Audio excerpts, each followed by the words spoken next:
Oh, who doesn't love a good con artist story? Unless, of course, you're the victim of said con artist. This morning, we are diving into a new book about a beautiful young lady who turns the lives of those around her upside down. She says she's in treatment for cancer.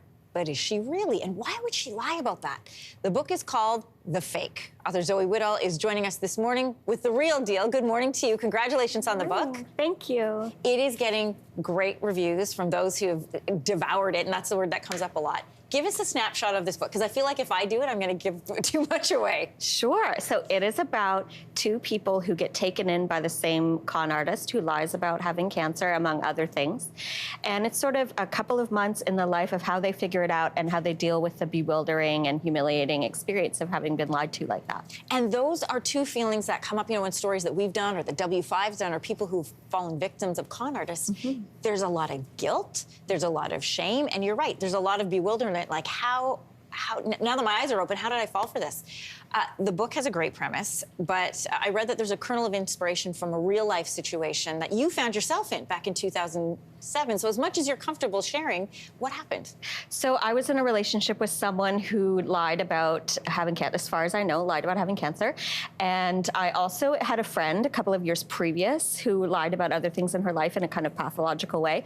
And so I'd had these two experiences that were really eye-opening. And I think that, most people spend their lives trying to figure out the truth about themselves. Like everybody, especially writers, were like self-aware to a humiliating degree and always kind of looking into ourselves about like what's true and what do we value. Mm-hmm. And it is just fascinating, I think, to meet someone who is like, I'm just gonna not do that and live with the delusion and kind of manipulate people around me to really believe that this thing is real that's not real, and it makes you feel like you're going crazy. Mm-hmm. Mm-hmm. And you write so well that feeling of bewilderment and vulnerability. So into the story, I think that's what makes it so gripping, is it's a real human emotion. We also see two different people being conned in this. Gibson is conned in a romantic relationship with Cammie. Shelby is conned through a friendship, like we were talking about. Both of them feel lied to. They feel a lot of shame. We talked about that. Why did you want to include both the romantic and a friendship side?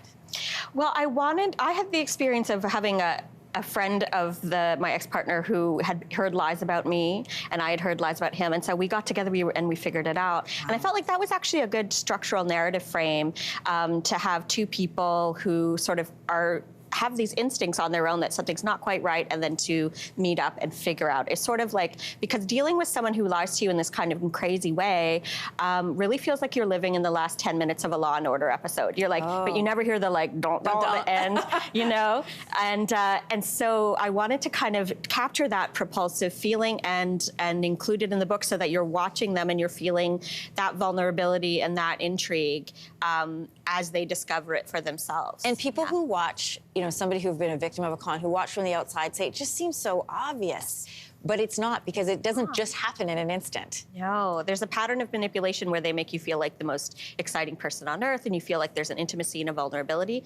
And now I have the experience that if I walk into a party and I see someone who's very charming and who shares very vulnerable things really quickly, it's like a light shines down from the ceiling, and I'm like, stay away from that person. Wow. It's an interesting instinct, I think, that people get if they've ever met a narcissistic or a person who's traumatized in this kind of way, that makes them act out in ways that allows them to manipulate people for their own gain. Yeah. It's kind of like, I guess you've created a bit of a guide as well, right? I hope so. I don't know. It's kind of fun. I'm standing next to you at all parties from here on in. I'm like, what is that person? Do you think that they're okay?